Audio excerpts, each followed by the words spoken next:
Yeah, I'm glad you asked that first because I want to address it and be done with it. Like, I love Antonio. He knows that. We spent time with each other, family, all of the above, right? I can go on and on, right? He's not here. He plays for somebody else.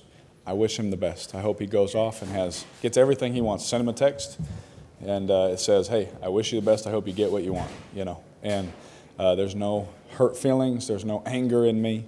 There wasn't any anger in me when I found out, to be honest with you, despite what some people wrote. Some people saw me right after and thought that I was mad at that when Everett can tell you we were talking about something totally different, which, again, if you don't have all the details, you go out there and just write something about me. I don't like that. He's gone. I wish him the best. I hope that we can talk about Darren Waller and what he's overcome. Hopefully we can talk about Tyrell Williams being the number one receiver. Hopefully we can talk about no sacks against that defense. Hopefully we can talk about our rookies and the way that they played on defense. Vontaze Burfict looking like an all-pro middle linebacker, which we tried to tell everybody these things all off-season. We weren't just blowing smoke.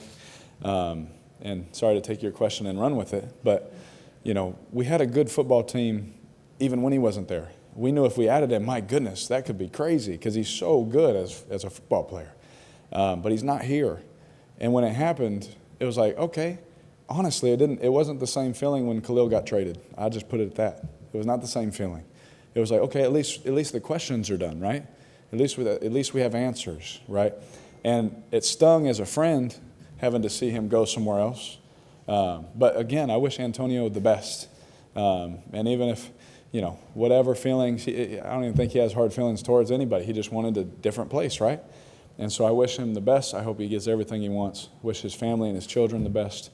Love the guy, had fun. Practices were really fun. We had a whole bunch of touchdowns in practice. Get to tell my kids that someday that I threw to him and all those kind of things. But we're moving on, and we have a good football team, and I'm really, really, really happy to be a part of this team because it's really, really close, and we're like a family. What kind of impact did his absence have tonight on everybody else? Yeah, so again, I was going to address it one time, and again, I love you, man. I just don't want to get into it anymore. He's gone. He's with a new team, and I can promise you, when we took the field, it was, here we go. We've been practicing all training camp with this group of guys. We've been practicing all off season with this group of guys. We've been running certain plays for certain reasons. Let's just play football. How big against this team was the constant strain of 3rd and 1, 3rd and 2, 3rd and 3 against Miller and Chubb? You have to be able to slow that down. Yeah, it's really tough, right? There's been going into my 6th year, I'm on the other side of the half a decade now, right? It's pretty funny. It's a lot of football. I've played against Vaughn, and before it was Chubb, it was DeMarcus Ware, which was, again, not too fun. But when you get in those situations against that defense, against that front, against that coordinator, head coach, Coach Fangio, 3rd and shorts are going to be just gritty, tough, hard-nosed. I like to call them Pat Hill football downs. And some of you will enjoy that one who remember Pat. But when you get in those situations, you look at a guy like Trent Brown and Denzel Good and how much mass of men that is downhill, and you're like, we got a good running back, we got a good fullback. I think we should run behind those guys. And then we come back and we can do it the other way too, behind Colton, who's beefed up, and Devi, and Rodney just does his thing in the middle. So being able to pick those things up were the difference in the game, to be honest with you, because we don't put now we're punting, right? And a lot of big plays came after picking up 3rd and shorts, even the 3rd and short where we threw it. Yeah. Great protection, but that's another one where we don't pick those up. It's a different ballgame. Yeah, huge, and he did a great job all night with his. I told him, I said, don't ever worry about how many yards you run for. Worry about the style of running you do. That's one thing I learned from Marshawn Lynch. Never cared about how many yards he had. Never cared about how many touches or touchdowns.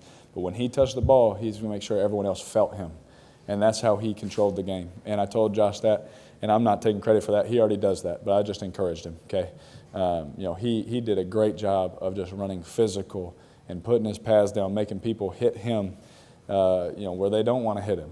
He would lower his center of gravity and make them hit all of him instead of getting some cheap shots on him. And did a great job. Again, let's not forget this: that in the 4-minute drill, him not fumbling.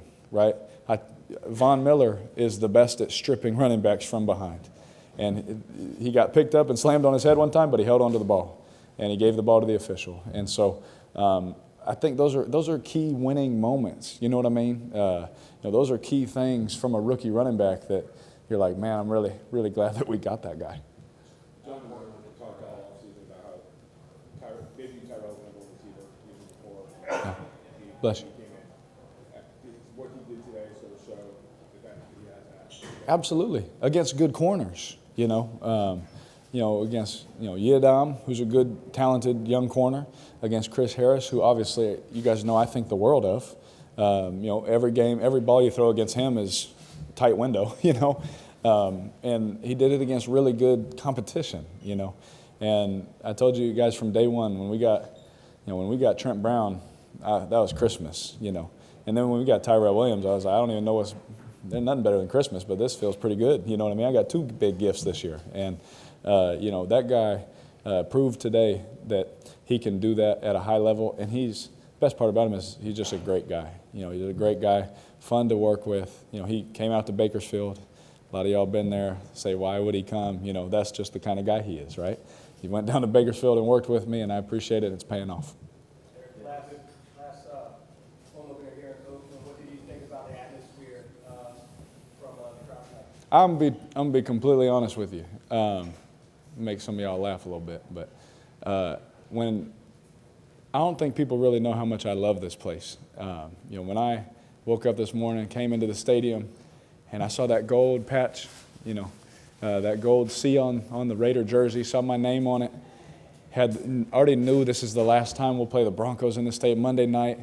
Like, I had a tear in my eye for the first time, during football, right? A lot of people like to say I cried last year. We won't talk about that, right? But I really did. This means so much to me. Kenny Stabler, Tim Brown, Charles Woodson. The list goes on and on. Freddie B. I mean, you talk about everybody. And to think that we get to be a part of the team that's the last team that gets to play here, that's pretty special. Derek, it's a good secondary, right?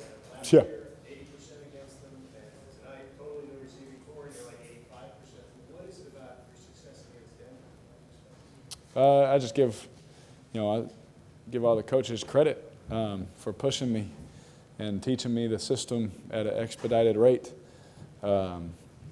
so that I could play fast and be efficient. I got a lot of funny things I could say, but I won't do that. Derek, late in the Couple game, more guys.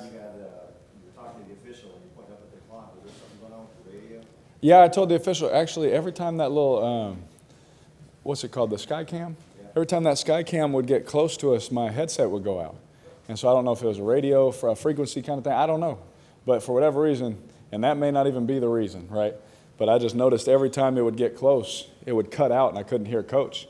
And so I would hear like a syllable of what he was calling. I knew who was in the game so I could call the plays. But every time, so that's when I had to tell the ref. I was like, I don't know who to tell, but we need to at least just move it back. I know that's a fun view for the cameras and for the fans, but I need the play to make it more fun. Derek, it's one game, but how much can you guys build off a win like this?